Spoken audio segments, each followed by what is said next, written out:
Hey guys, and welcome to EMG's inaugural panel discussion. I'm Damien Navarro, one of the managing partners at EMG, and I am joined here by some of the most esteemed leadership team that I could possibly imagine, also with EMG, and we're going to be having just a little conversation that we thought would be inspired from a recent trip that Amanda and I, took to South by Southwest, where we saw Blake Mycoskie of Tom's Shoes discussing why it is so important for for-profit companies to begin thinking not only like nonprofits, but to start acting a lot like nonprofits. So Amanda, maybe you can start us off. What were some of the really key takeaways that you saw, that you heard Blake talk about, of what Tom's Shoes was doing that was so inspirational to you? Well, his point of view was coming from, he started this business to make money. Yeah. He didn't have any money. He wanted to, really make a go of it. And he surprised himself by adding in this nonprofit aspect, and how within the very first, introducing the product, his shoes, to his close group of friends, he immediately, sold out his existing stock and had orders for twice as many. So, how quickly it took off, I think, was one thing that surprised me. And because of that, was the biggest takeaway, and just his continued passion for it, and being connected to the people that his product is being given to in this this format, the one-for-one. How important it is for him and his actual employees to be part of that process. That it's not just on paper or something that they decided to do, but that they actively go and give these shoes to the people. So those are the two big things. And I really was inspired, I think, to do that ourselves. And I've been working with the Ecology Center, one of our nonprofit clients in the past, who we provided pro bono work for. And it really got me re-energized to personally be involved in that group again. So I just saw a lot of connections with how we act here, but also that we should be more, I think, vocal about the work that we're doing for the nonprofits that we've worked with in the past. And I think naturally too, retail seems like it's a perfect fit, but you're also starting to see a lot of changes. You mentioned the Ecology Center. Blaine, why would you support something like that? Why do you think it's important for businesses that maybe aren't retail focused or aren't entertainment focused, where it seems like that nonprofit cultural fit is a good melding for a business like ours, or maybe even thinking outside of the box? Something like the mortgage industry, which has a huge PR problem, that obviously thinking like a nonprofit, acting like a nonprofit can fit. What's your take on that? Well, I think it might be hard for the mortgage industry to figure out a way for them to flip things and sort of get consumers to buy their goods based on the fact that they're doing something good in the community.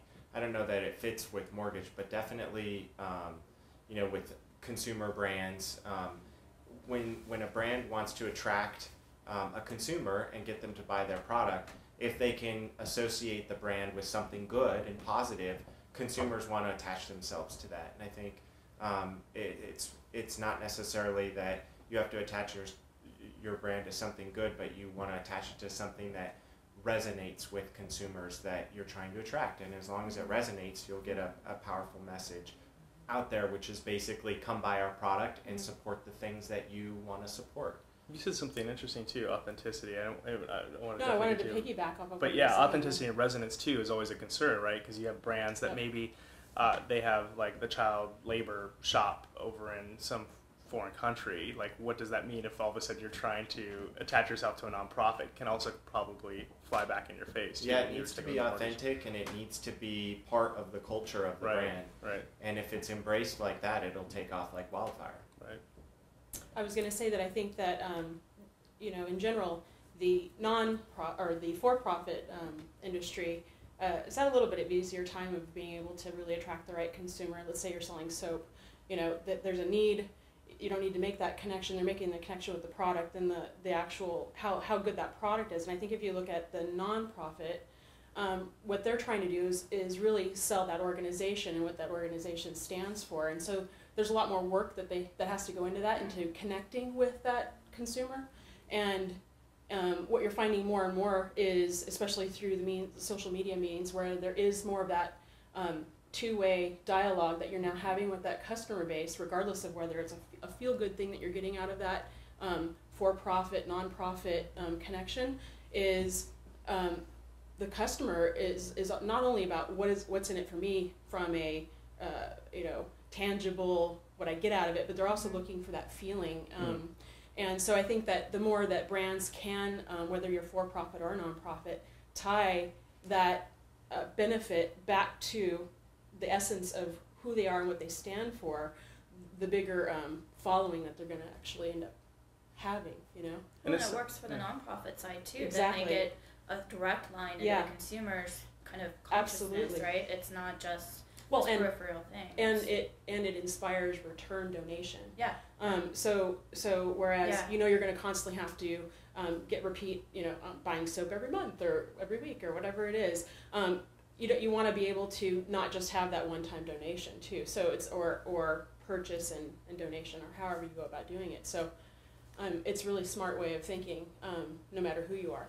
I like what Tom's Shoes is doing too, because basically they're saying we're going to take the same great product that you buy, Mr. or Mrs. Consumer, and we're going to give this to you know, some other deserving party, the same quality, not a different quality, the same product. And it's that one-for-one mentality is really nice, because it tells the consumer we're committed to giving quality to these people as well. And I like the simplicity too of it, that it's something that you can actually see, where sometimes you're like, we'll donate $5 towards X, you know, and you're just kind of like, well, what does that actually mean? Where you're like, you can physically see, oh, I'm giving somebody a pair of shoes, or I'm giving somebody that. Yeah. And it's easier, I think, for corporations to see that mutual beneficiality with these, you know, these ventures. And, you know, going back to the Ecology Center, it was very easy for them to get corporate sponsors, because there is this idea, and I think it's becoming really prevalent in business, that it does take a village. Like, even if you are the biggest corporation around, if you can find something that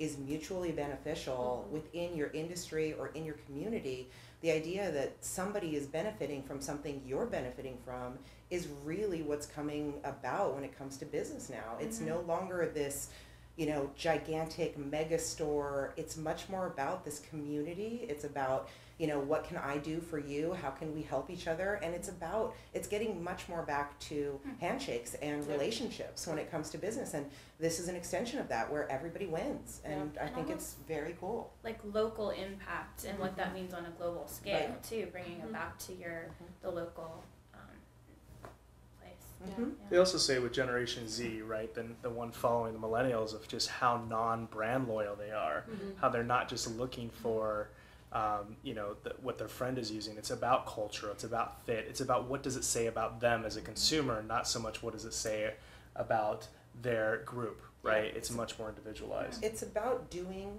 good, and it is this idea that they have a connection to the earth, the people, that we are all one kind of community, and they have Generation Z is very easily able to see those things, and so for them to benefit the environment and benefit a corporation seems very, very easy. They see those natural ties there, and so this idea that a nonprofit and a for-profit company can marry, I think this new generation, and I think, you know, I think they are going to be the leaders of that. It's going to become very, very normal.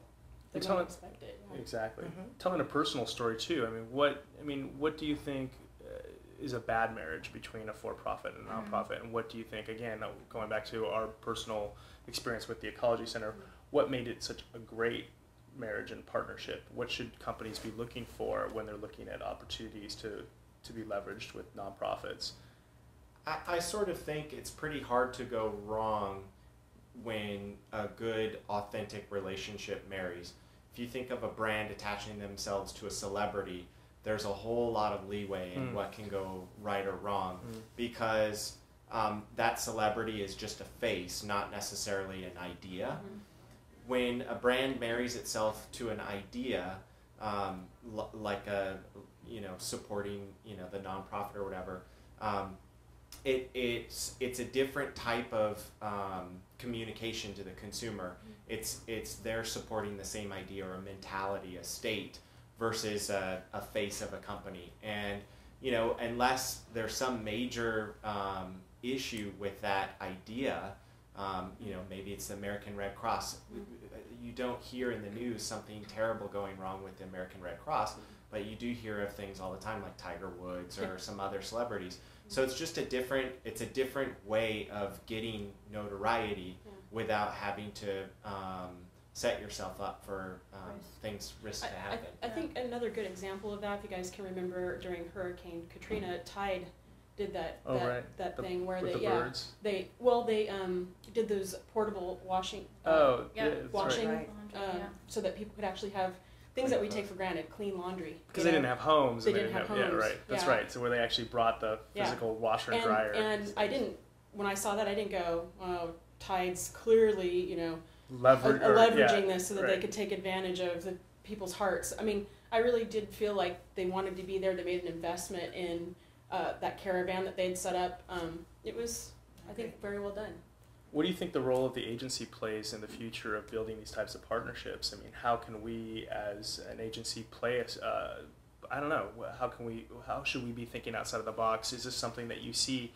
I know with State Farm and the 50 Million Pound Challenge, I mean, that was an agency partnership that they had built separately between two separate groups. What is our role? What is our role in the future in something like this? Is this you said even before, versus a spokesperson? This is a legitimate new channel that that companies can use to drive new business, to open new marketplaces. Sure. I think our role as a strategic marketing agency really is to evaluate the marketplace for good working relationships, brands with nonprofits, and helping bring those relationships together, but then also digging in deep once those relationships have begun to be established and finding out what makes each of those brands and nonprofits work and where the synergy is, and then not necessarily exploiting that, but really drawing it out and making it very apparent for the consumer so that it's easy to make a decision about a brand and why you should support it. So I think specifically regarding our content strategy services, when you look at content being put out by a brand, it's suspect, right? Their point of view is suspect, their motivation, flags go up. When they actually might be trying to put content out there that's going to be beneficial. Bringing in a nonprofit gives credibility to that brand, substantiates, gives actual experts, in that nonprofit space a platform to get their message out. It's beneficial for both parts, or both players anyway. And I think that is the biggest area of opportunity that we can be kind of brokers in. And then putting together that, like Blaine was saying, putting together the relationships and matching them up. I mean, yes, absolutely, but doing it in an authentic way that's going to benefit almost the nonprofit more than the brand when it comes down to it. And then for us as an agency, I think it's imperative for us to be involved in this, working with nonprofits continually as a business, because it allows future employees to see where they find a fit. It makes people understand if they are a fit with us as an employee and also as a potential client. If they see what we're doing and how we're acting as a business and they're not down with it, they're more, completely profit driven, don't really care about the impact, then it's better for them to know that up front before we get into a relationship where we're like, this isn't working out. So I think those are the two biggest but I also think there's a minimum point of entry with the for-profit aspect of this, which is if their brand identity isn't authentic and they're trying to square peg, round hole, this feel-good mentality, and it doesn't resonate through their offices, their product, their messaging, it's not going to work. So don't waste your money. Exactly. Don't come to us at all at that point. Or helping them to evaluate, is this something that I know social listening, right? You can even put that out there the and social see listening are people aspect, going to absolutely. respond to it the way you're intending them to respond to it. Absolutely. I think our industry served as an agency. The fact that we have all worked with so many diverse clients and people, for us to be able to be the conduit between these nonprofit and for-profit agencies, and to really kind of see potential partnerships before one of our clients even knows that it's there, because we have this experience. Yeah, translation seems to be a critical key between those two worlds. Absolutely. Very cool. Well, thank you guys so much for joining us. Hopefully you guys back behind the screen also got some good feedback from this team, and we'll see you guys again soon. Thanks.